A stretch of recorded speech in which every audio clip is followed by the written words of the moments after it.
Hey Vicky, pop quiz. Guess what time it is?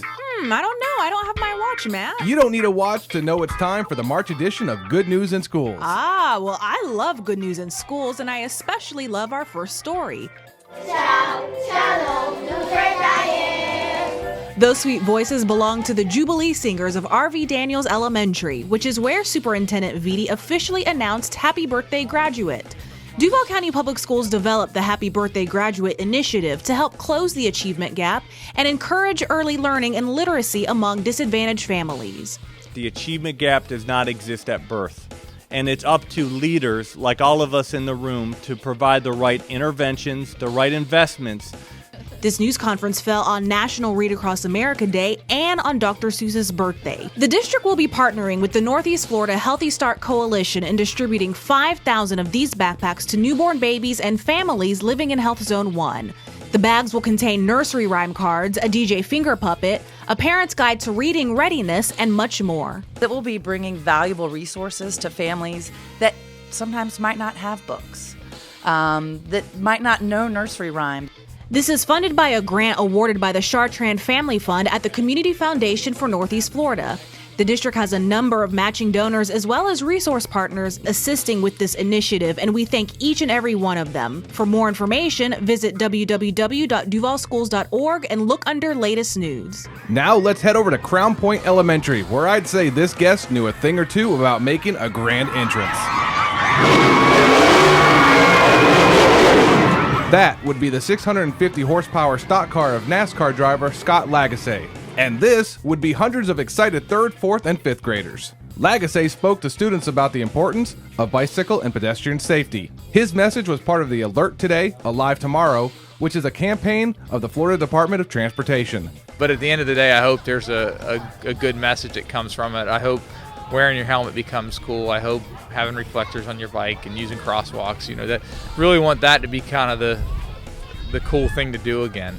Before visiting Crown Point, Lagasse met with 4th grader Blaze Barnett. Thanks to his accomplishments as a Boy Scout, Barnett was rewarded with a chance to meet the driver, get a signed helmet, and ride with him in his car. Not too shabby, huh? Not at all. Okay, Matt, here's a clue to our next story. What has a lot of talent, is full of song and dance, and has an educational message? Well, I'm thinking it has something to do with Lake Lucina Elementary. You are absolutely right. It's the school's Black History and the Arts program. See for yourself. Shake. Shake. In honor of Black History Month, students in every grade level put on a special performance in front of their peers. Through singing, dancing, and spoken word, they celebrated notable African Americans and their contributions to the arts. That included pioneers like James Weldon Johnson, Hattie McDaniel, Sam Cooke, and more. Aw, they're so cute. It was such a fun program. Great job. Over at the Joseph Stilwell Military Academy of Leadership, students had a chance to meet living history. Members of the Montford Point Marines came to the school and visited several classrooms. One of them was George McIvory.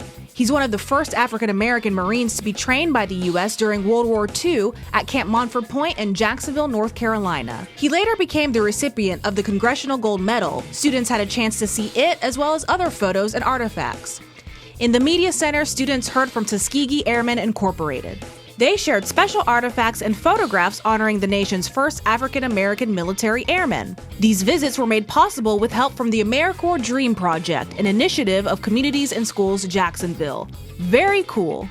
I couldn't agree more, Vicky. For our last story of the day, we're going to give you something easy on the eyes and yummy for your tummy. Duval County Public Schools Career Academy students hosted their first ever food truck event at the district's administration building. So you can understand why these people were lining up to get a taste. Students made turkey and beef burgers, fries, and chef salads. Looks like these students know what's cooking.